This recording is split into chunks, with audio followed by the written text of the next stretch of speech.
哮喘是十分常见的呼吸系统疾病，这是一种说大不大，说小不小，又不可忽视的疾病。今天我们来聊聊哮喘的症状有哪些。咳痰喘提到哮喘的症状，那就离不开咳、痰、喘三个字，就像一个标签，类似我们提起姚明就想起篮球，提起丁俊晖就想起台球，提起哮喘就不由得想起咳、痰、喘这三个字。咳嗽是呼吸系统中最常见的症状之一，是人体的一种保护性措施，对机体是有益的。当呼吸道黏膜受到异物、炎症、分泌物或过敏性因素等刺激时，即反射性地引起咳嗽，有助于排除自外界侵入呼吸道的异物或分泌物，消除呼吸道刺激因子。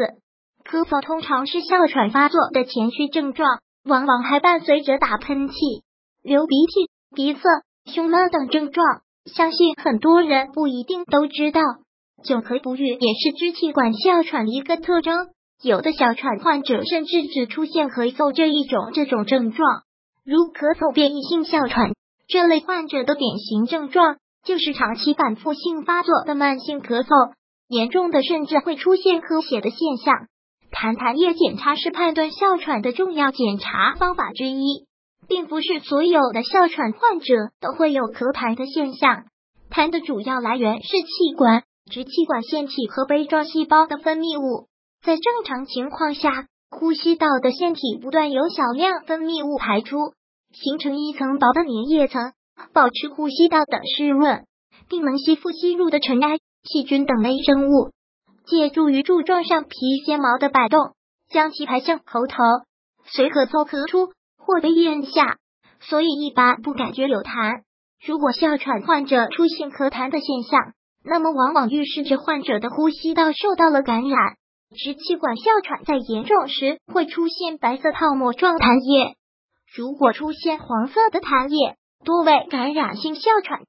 说起哮喘，那就离不开气道高反应，所有哮喘都会有气道高反应，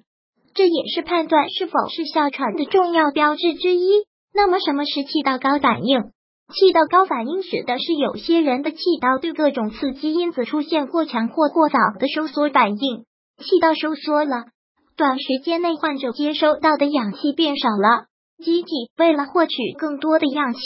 迫使患者不得不大口喘息。这也是大多数哮喘患者并发时都有气喘、呼吸困难这类症状的原因。如果哮喘疾病没有得到很好的控制，使其拖入晚期，并发时气道收缩严重，患者有可能出现缺氧、休克，甚至窒息的危险。这也是哮喘急性发作对患者最直接的伤害。哮喘发作时多数有广泛的以呼气腔为主的哮鸣音，严重时会出现呼吸困难、手脚发干、心率加快等体征，这些都是喘息严重后产生的后果。痰、喘可以简单理解为哮喘在不同程度的发作症状，但是因为哮喘长期反复发作，并且很难根治，因此由各种因素引起的哮喘，如过敏性哮喘、运动性哮喘等，容易缓慢发展成混合性哮喘，既包含类源性哮喘感染性的特点，又包括来源性哮喘吸入性的症状。也就是说，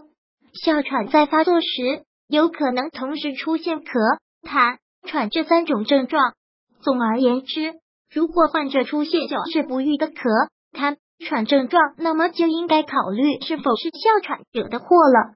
早发现、早预防，早是对待哮喘的正确态度。告诉身边出现咳、痰、喘症状的亲友，让他们不要错过这些提示而耽误了。如果喜欢本视频，请分享并订阅本频道，别忘了按赞哦。